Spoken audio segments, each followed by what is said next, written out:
စိတ်ကြည်လင်မှုရအတွက်အခြေခံတွေလုပ်ဖို့လိုအပ်တယ်ဘာတွေလုပ်ရအဲ့ဒီအခြေခံတွေဆိုတာကိုမှတ်ထားဖို့လိုအပ်တယ်ပေါ့နံပါတ်1စိတ်ကြည်လင်မှုကြိုးစားမယ်ဆိုလို့ရှိရင်ဟိရိဩတ္တပဆိုတဲ့တရားကိုရှုစွာတည်ဆောက်ကိုယ့်ရဲ့စိတ်ထဲနှလုံးထဲမှာဟိရိနဲ့ဩတ္တပဟိရိဆိုတာမဟုတ်တာလောက်ရမှာရှက်တယ်အဲ့ဒါပြောတာနော်ရှက်တယ်ဆိုတာလူတွေမှာလူကြတဲ့စကားပြောရမှာရှက်တာတို့ဘိုးသွားရှက်ဒါမျိုးတွေပြောတာမဟုတ်ဘူးမဟုတ်တာလောက်ရမှာရှက်တယ်မဟုတ်တာပြောရမှာရှက်တယ်အကုသိုလ်ဒုစရိုက်တွေနဲ့ပတ်သက်ပြီးတော့ကိုယ်တဏ္ဍာမှာဖြစ်လာမှာရှက်တယ်ယွန်းတယ်အကုသိုလ်မှန်တယ်မြတ်မုန်းတီးတယ်ဟောအဲ့ဒါကိုဟိရိလို့ခေါ်တာနော်အကုသိုလ်ကိုရှက်ဖို့လို့မရှက်ဘူးဆိုလို့ရှိရင်လုံနေတဲ့ပုဂ္ဂိုလ်အကုသိုလ်လုပ်ပြီးဆိုလို့ရှိရင်ဒါမရှက်လို့လုပ်တာလို့ပဲပြောအောင်လူတွေကအဲ့ဒါကိုအဲ့ဒါလောက်ထိအောင်မသိကြတော့လူကြားထဲမှာဟိုဟာဒီဟာလုပ်ရင်အရှက်မရှိလိုက်တာနဲ့ပြောကြတယ်နော်တကယ်ကအရှက်မရှိဘူးဆိုတာကာတုစရိုက်ဝစီတုစရိုက်မနောတုစရိုက်ကောသနာမှာဖြစ်ခွင့်ပေးထားရင်အရှက်မရှိဘူးလို့ပဲပြောမှာပဲအရှက်မရှိဘူးရဲ့အဓိပ္ပာယ်ကိုပြည့်ပြည့်ဝဝနားမလည်တဲ့အခါကျတော့အရာထဲမှာအရှက်မရှိဘူးဆိုတာမလုံးမချုံဝဋ္ဌာကိုအရှက်မရှိဘူးလို့ပြောခြင်းပြောမယ်လူကြားထဲမှာဟိုလမ်းပေါ်မှာထွက်ပြီးတော့ရံဖြစ်ရဲတာတို့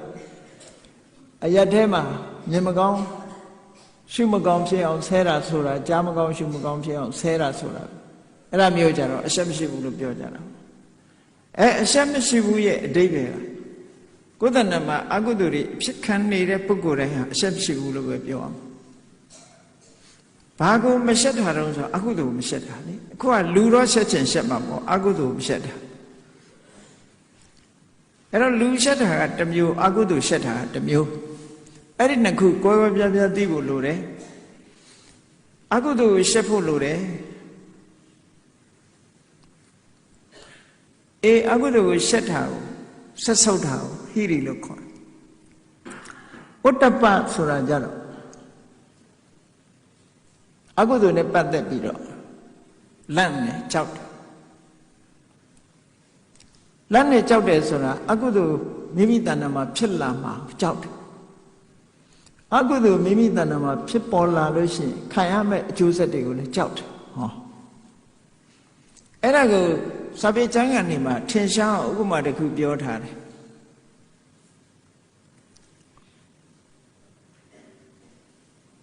တန်တုံးကြီးတုံးဆိုပါစို့တစ်ဖက်ကမိဖုတ်ထားလို့ရဲနေဟိုတစ်ဖက်ကမစင်အညစ်အကြေးတွေလူးနေတယ်မစင်ညစ်အကြေးတွေလူးတဲ့ဘက်ကိုလည်းမကင်ဘူးဘာဖြစ်လို့တော့ယွန်လို့မိထိထားလို့မိပူနေလို့ရဲနေတဲ့ဘက်ကိုလည်းမကင်ရဲဘူးဘာလို့ပူမှကြောက်လို့လောင်မှကြောက်လို့အမကင်နာချင်းတော့တူတူပဲပေါ့အကုသိုလ်နဲ့ပတ်သက်ပြီးတော့ယွန်လို့မလုပ်ထားရဲ့ကြောက်လို့မလုပ်ထားရဲ့မလုပ်ထားခြင်းတူတူပဲပေါ့ဟုတ်ကဲ့လားရည်ချက်ကယွန်လို့မလုပ်ထားကတစ်ခုကြောက်လို့မလုပ်ထားတစ်ခုအဲ့ဒီနှစ်ခုကိုမိမိရဲ့နှလုံးသားထဲမှာရှုဆိုတာတိဆောက်ရမယ်တဲ့လောကမှာရှိတဲ့ကိုချင်းသီလတွေဟာ